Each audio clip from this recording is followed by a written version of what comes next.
All right, so we got the Pentarchy of Blood explained by an Australian. Let's go to that. Let's go, man. Not all Space Marines are created equal. True. Some are just way better at killing than others. Oh, okay. I thought you were about to say some are just way better than others. I was about to say Vulcan is literally better than every single, Space Marine, Primarch. He's literally like one step, under the Emperor, But that's not all. In some cases, entire chapters are better at killing than others, with 5 standing above the rest. 5 loyalist chapters so terrifying, ruthless, and violent that the Imperium has grouped them together as a bit of a special insurance policy. Oh, wow. When something in the Imperium needs to be killed, these 5 chapters are called upon. Ooh. They are called the Pentarchy of Blood, which is not only an awesome name, but it's full of awesome chapters. Basically, the boys. He's basically, listen, he's saying, listen, when something needs to be killed, this is what the Emperor does. Get him. Get him. Bro, the boys. That's basically what he said. These are the boys. He called up the boys on you. Bro, if you need to be, out of here, bro. Yeah, bro. The boys are coming. These 5 legions, these 5 whatever, they're coming for you. Some of them are fan favorites, and some of them you may not have heard of. But regardless, each of them... Isn't the Space Wolves, right? They're in there. Before we get started, I have some good news. Firstly, we had our largest ever send out of the Big E orders today. I got some good news as well. Make sure you guys go follow my Twitch at twitch.tv/KingIndy with 2 Ys. Other than that, make sure you guys are subscribed to the channel. I really appreciate it.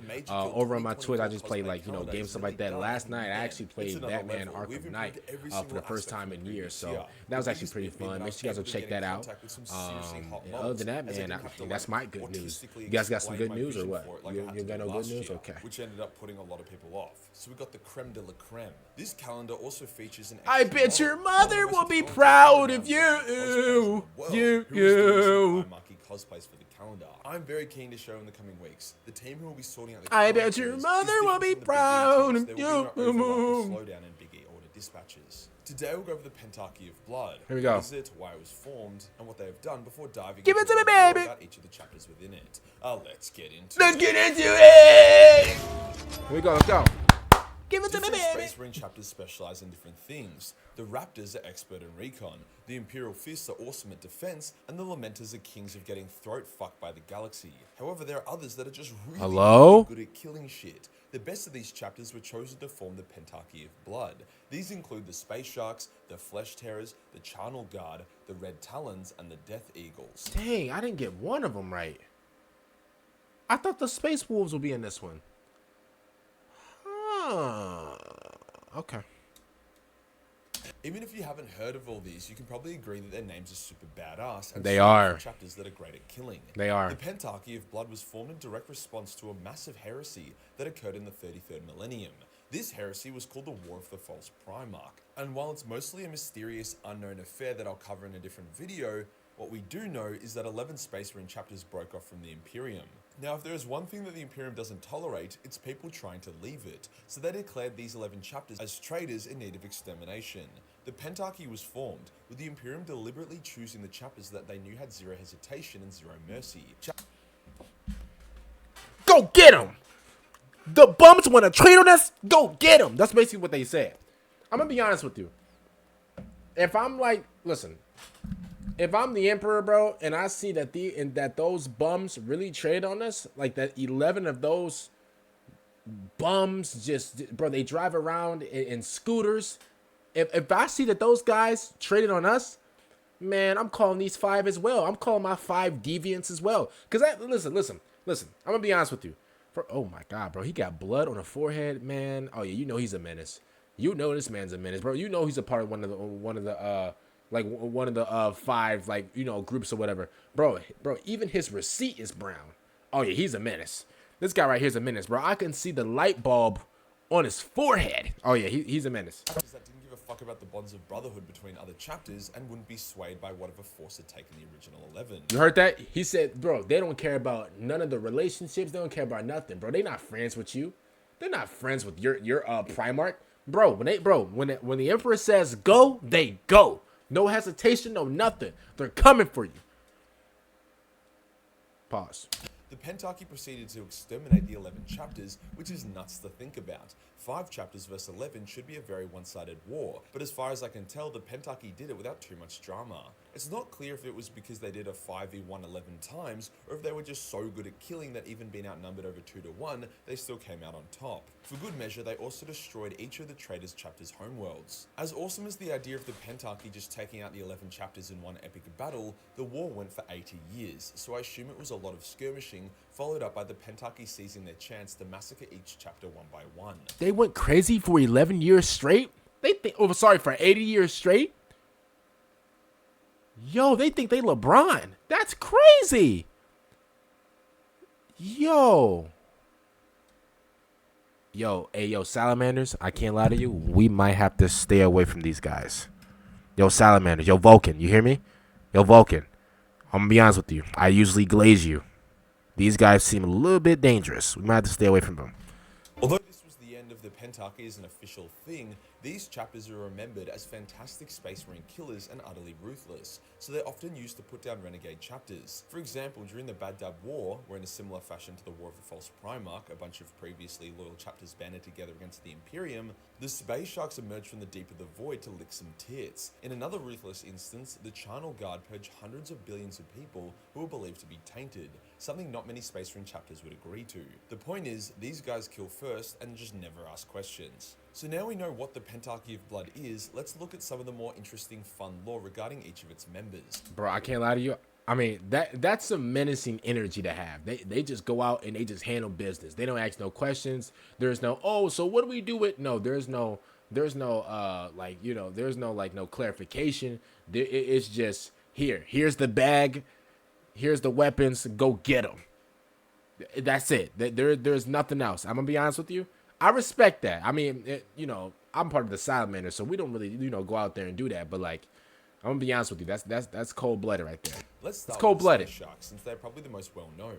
The Sharks are a very isolated chapter that prowl the edges of the galaxy, intercepting and killing potential threats that try enter into the Milky Way. They are mostly a Raven Guard successor, but due to their brutality and severe mutations, it's also believed that their gene seed is actually a blend of multiple legions, notably the Night Lords and even potentially the World Eaters. That would explain a lot. These Crash outs. chimeric chapters are known for being incredibly powerful, but also with some drawbacks, with the Space Shark gene seed making them look very scary and also giving them a chance to develop the Chill of the Void, a strange mental illness where the Space Shark becomes extremely antisocial and extremely keen to kill the bad guy.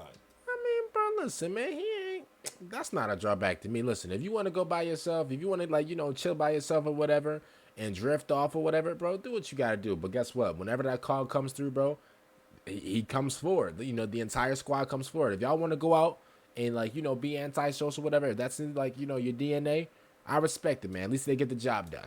Sometimes the Space Sharks will be gone from Imperial space for so long that when they return, nobody knows who they are, and only by verifying their ancient but still valid codes are the Space Sharks accepted. They're going for that long? The master of the Space Sharks is Tybros the Red Wake, the largest Space Marine in the galaxy who is an absolute beast in battle, wielding chainsaw lightning claws which may have been Corvus Corex's old siege gauntlets. He also has a fucking terrible skincare routine because the man is very ugly, but since he's killing Tyranids 24/7 around the galactic rim, I'd say that isn't the biggest deal. Next up is the Charnel Guard, and man, what a name. Something to consider is that all these chapters are super old, since the War of the False Primarch was only a couple thousand years after the Horus Heresy. The Charnel Guard are considered to be a successor of the Blood Angels chapter, however the Blood Angels themselves don't recognize them as such, which is bizarre. After all, they were one of the chapters that defended Baal from the Tyranids and would actually survive that incursion. They are also distinguishable by their very long canine teeth, even longer than normal Blood Angels. GW loves sprinkling in a bit of mystery in some of these older chapters, with the Charnel Guard being a good example. I'm gonna keep it real with you.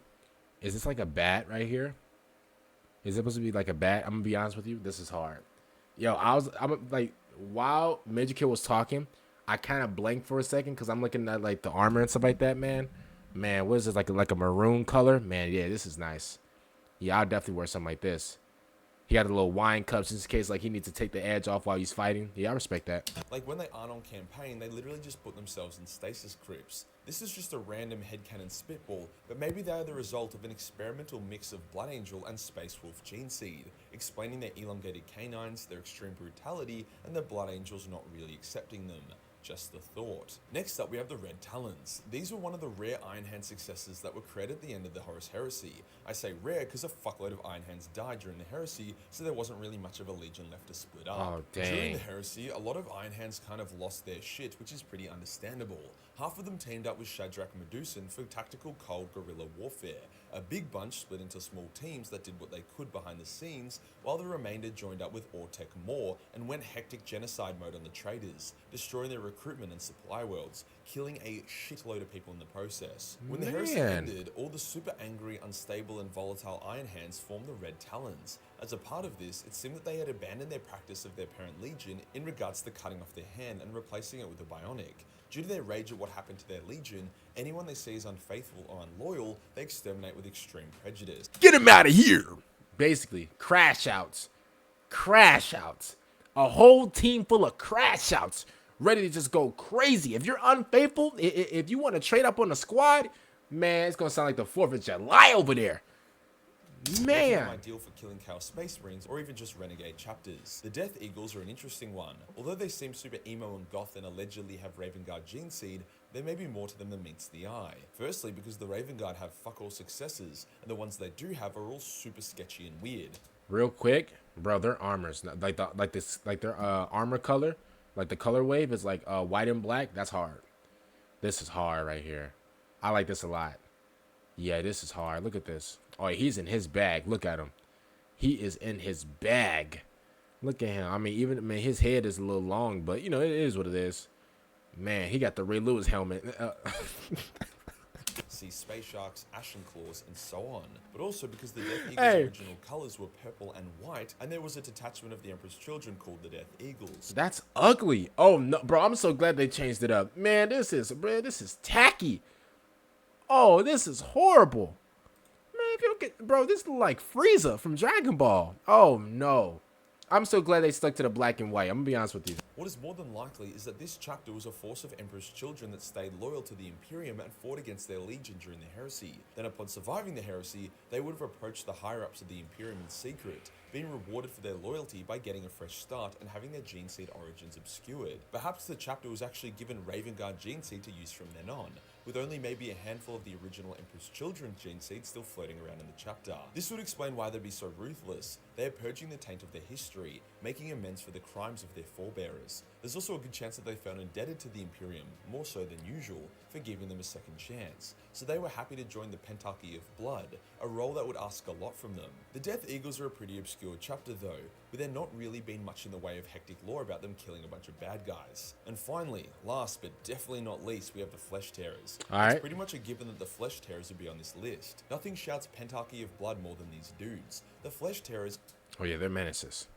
Look at this. Look at this guy right here. You see what he's holding up? He's holding up like a flag thing, right? Look what they got as their logo. Blood. Oh yeah. These guys, bro, these guys are crash out material. I mean, even though I'm gonna be completely honest with you. This looks like the Tyranids, right? I'm gonna be honest with you. Even though I don't like the Tyranids, like I call them the termites. I'm gonna say the termites. Even though I don't like the termites, and I mean, and they're going crazy on the termites, these guys are still crash outs, bro. These guys are still crash out. He looks like this guy right here, man. He looks like a bulky Nico Bellic. This guy right here looks like I don't know, man. Like he about to just press a button and just unleash mayhem. Like all these guys look a little dangerous. I kind of like that though, because they're all beating up the termites. So I respect it. Violent and vicious Blood Angel successes. Give it to me, baby! Thirst and Black Rage as important to the culture of the Blood Angels, the struggle against it making them who they are. As such, each Flesh Tearer is constantly teetering on the edge of the rage each battle, losing themselves in a similar way that a World Eater does. There have been instances that upon killing the enemy, the Flesh Tearers will then kill their guardsmen allies as well, as they are so blood-fueled that they lose sense of friend and foe. The chapter was created by Nasir Amit, taking the most violent and wrathful Blood Angels to join it. Blood Angels that wanted eternal retribution for the death of their father. Despite that, Nasir was also a man of honor, who said what no one else would. Bro, this man, this is the face of a menace right here. Man, like he just eats onions just by itself. Man, like this guy, man, he looks, man, bro, imagine waking up, bro. You go to your job, and your boss looks like this, oh man. Man, and your boss looks like this, man. If you even go to the bathroom, you're getting cut. You're fired. You are fired. You can't even go to the bathroom. Man, he looks menacing right here, man. I'm gonna be honest with you. Listen, I look like this too, bro. Like if I'm walking and I got a whole like, you know, Elon Musk rocket on my back, I'm carrying around like this equipment. I can't even like, man, I can't even like, you know, I can't even adjust myself down here. Like, oh nah, man. Man. And like imagine if you got like a rock in your shoe or something like that. Oh man. Bro, you gotta like disconnect everything and like take off all the parts and stuff like that. Like you know, it's too much. He was the one that said to Sanguinius after they were ambushed on Cygnus Prime, "Oi, Dad, I think Horus is a bit of a shithead traitor, eh?" The seer Emit would die at some point, with the implication that he fell to the Black Rage. However, their modern-day chapter master, Gabriel Seth, is a legend in his own right as he honors the legacy of his chapter while trying to save it from extinction. Okay, like Nasir, I respect that. A massive asshole, but he's also a straight-shooting, honest man who would have your back. There is no one better to have in your corner than a flesh tearer. So those are the 5 chapters. You may see some common things amongst each of them. They're all outcasted in some way. Maybe because they Hey, this is my first time ever hearing about these 5. Sus as fuck. Either way, I do hope we continue to see more and more of these chapters. They are just good old-fashioned fun. If you enjoyed this video and you want to support... Shout out to Majorkill, man, for this video. This is my first time ever hearing about these 5 crash outs right here, so... this is definitely interesting, man. Comment down below. What do you guys think about this? Make sure you guys follow my Twitch down below at the bottom of the screen. Twitch.tv/KingND with 2 Y's. And make sure you guys are absolutely subscribed to the channel. Because if you're not, I promise you, I'll get the big man Vulcan. Oh, first of all, he's not behind me. Pause. But I'll get Vulcan to really handle you. I promise you. Other than that, man, I'm going to see you guys next time out. And peace out.